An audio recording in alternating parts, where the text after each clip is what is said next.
Ito na yung makina ni Bossing from Abra. So natanggal na natin yung block tsaka cylinder niya. Nakita ko dito sa cam gear. Bagong bago daw to, sabi ni Bossing. Brand new pa yata to, original. Tingnan nga natin kung original to. Parang original ah.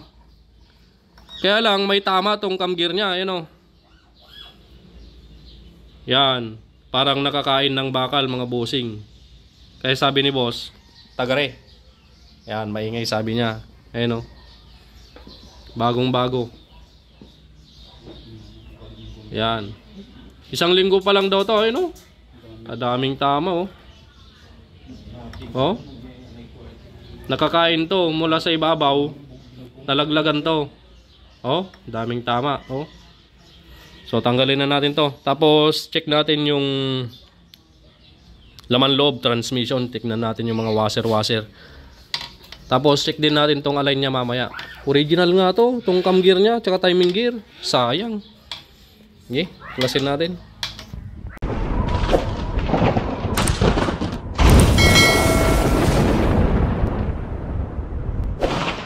A few moments later. Alright, so ito na yung makina ni boss from Abra. Nabaklas na natin at nalinisan ko na rin mga kabro. Ayan. So bubuuin na natin tong mga itong makina ni boss. So bumili tayo ng materyales gusto ni Bossing, puro original. Nice. Okay, so ngayon bumili tayo ng original na mga pyesa.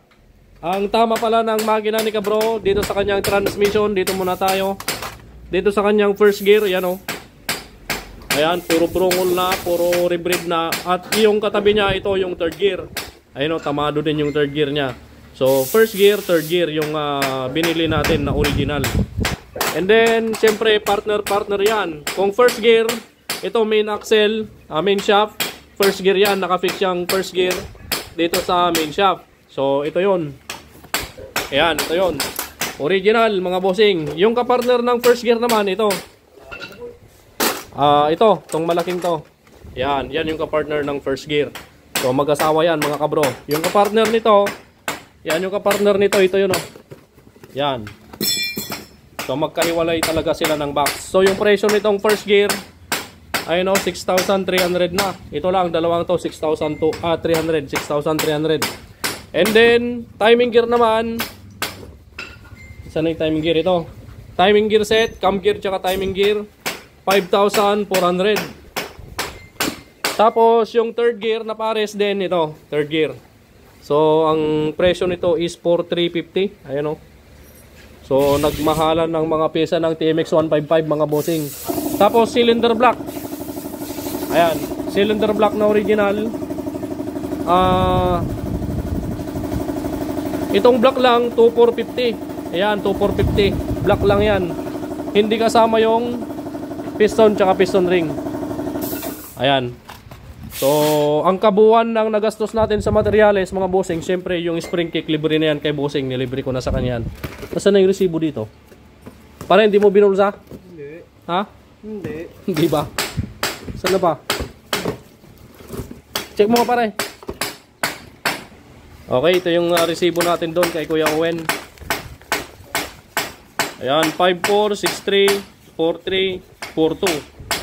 Ay nagkakahalaga ang total niya mga kabro 20,200. Si Brother Lito nagkakarpintero. Okay, itong mga piyesang to pa lang 20,200 na. Okay, kung magpapagawa kayo ng motor nyo mga bossing, lalo na kung original yung mga gusto nyo ikabit sa mga motor nyo kung TMX 155, ayan, mag-prepare na kayo ng mahigit 20,000. Ano boss? Ayan si bossing sa yung mayari. Shoutout ka bro. Ha? Busog sa gastos. Oh, busog sa gastos. Yung pinagbilan natin ng pyesa, yung may-ari, butas ang bulsa.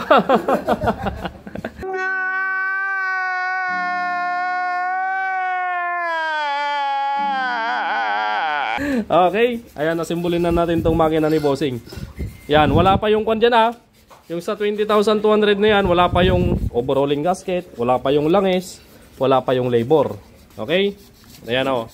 Bahala na si boss mamaya magpaliwanag kay misis niya. Na boss? Okay, simbolin na natin to. At bago natin na simbolin to, kunin muna natin yung parcel natin kay Kabro. A few moments later. Yan, so dito na tayo sa bandang timing gear mga Kabro. So ito yung pinakamasaklap dito sa motor ni Bossing. So yung timing gear set dito na nakakabit sa kanyang motor sa makina original. So 4 na araw pa lang, boss. Ayan, 4 na araw pa lang mga bossing. Nung pagkatapos niyang may pagawa, smooth daw yung takbo niya. Kaya lang nung makarating daw siya sa bahay nila, ayan, bigla daw naging tunog kuliglig mga bossing. So ito yung masaklap dito sa nangyari sa motor ni Bossing. Yung original na timing gear na kinabit nila, ito yung original na timing gear, cam gear. So nakakain siya ng bakal mga bossing, kaya naging tunog kuliglig. Ayun, oh. Yung pinakita ko sa inyo kanina dun sa unang video natin, ayun, oh. Nakakain daw ng bakal. Pakita ko sa inyo, ayun, oh. Ayun yung lamat niya. Napakalaki, oh. Yan.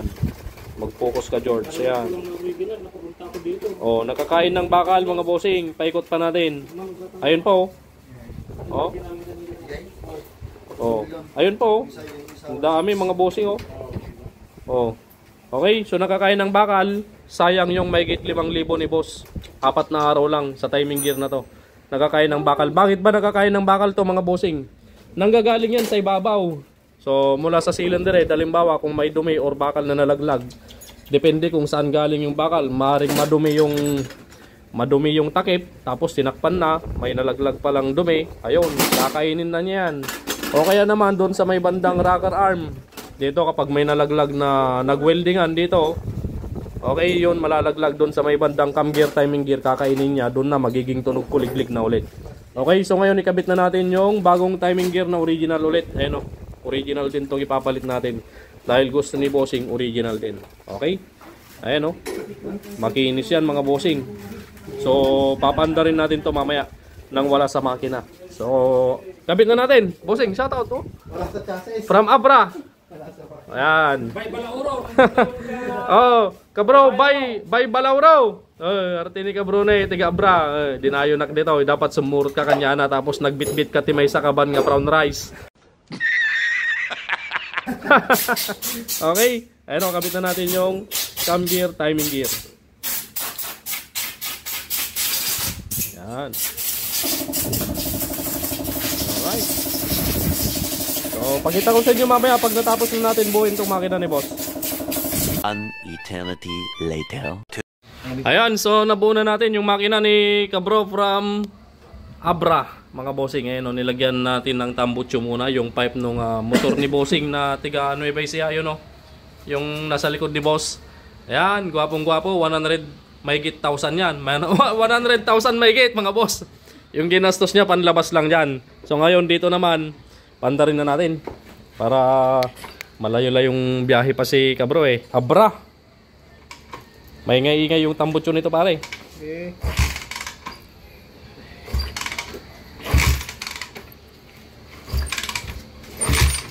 Ba.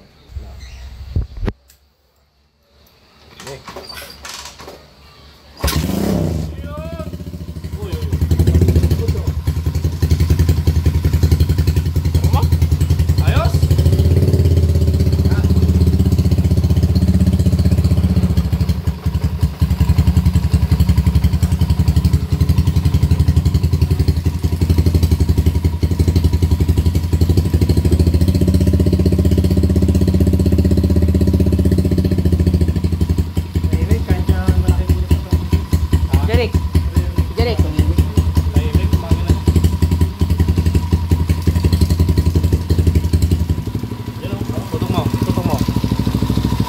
Smooth.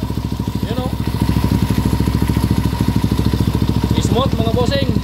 Smooth na boss ka bro. Smooth na. Yun, oh. Oh, smooth. Yan.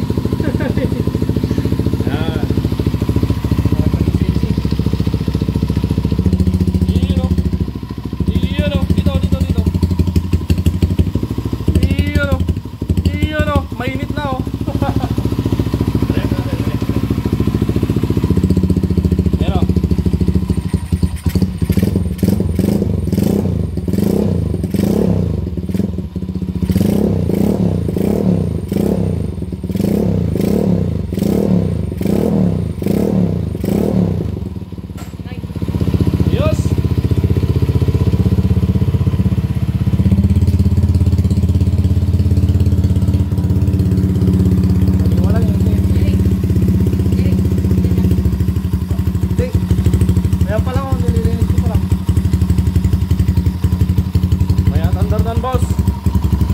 smoothan.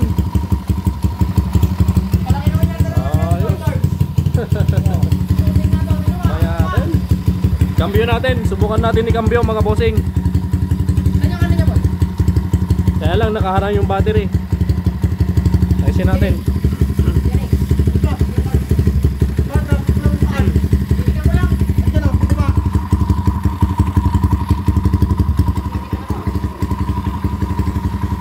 Yun. Primera. Laki ng cambio.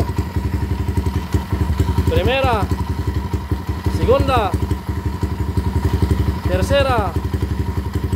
Kuwarta. Wala na. Nauma na. Bawas. Yun. Okay, neutral. Yan o. Mainit na pare. Ayan o. Smooth. Isa pa. Isa pang pasada. Patay na. Narinig na ni Kabro yung andar niya. Smooth na. Ayos. Hindi na tunog kuliglig. Mga kabro. Ayun o mga kabro natin from Kuya po. Yan. So double check na lang natin yung pump na langis dito sa may bandang cylinder head. Tapos goods na. Tapos return up. And then pwede nang makauwi si Kabro. Ayan from Abra. Ayan, so inimpake na ulit ni Bossing yung makina niya. Ready to go home na naman. Pauwi na ng Abra si Boss. Iatid natin siya doon sa bus stop, doon sa Walter Mart. Tapos bahala na siya kung anong basang sasakyan niya. Kung biyahing Manila o biyahing Abra din. Na boss? Salamat sa kabro. Ayan. Solid. Maraming salamat boss. Maraming salamat sa pagdayo mo dito kahit malayo. Ayan. Boss, nananagan mo gayam? Rashid Ray, Tuason. Rashid Ray Tuason. Tuason. Ayan si Bossing. Agyaman na kiti tiwalang Bossing. Solid ka bro. Siyempre hindi magiging solid ka bro yan kung walang sticker. Bigyan natin ng sticker. Muntik na natin nalipatan mga kabro. Muntik na natin nalipatan. Kuha tayo dito sa baol. Yan. Boss, manukait mo. Bigyan natin ng 5. Malayo eh. Baka may humingi sa kanya. Ayan. Mga tiga Abra, sa mga nakakakilala kay boss, ito, bibigyan ko siya ng 5. Ayan. Okay. Bahala ka dyan mga iwarasan boss, no? Kaya't mo iwaras No kaya't na iwaras. Sige. Hatid natin si boss sa Kwan. Bus stop. Galot tayo, galot. Kulang pa ng tali. Dali lang, kuha tayong tali.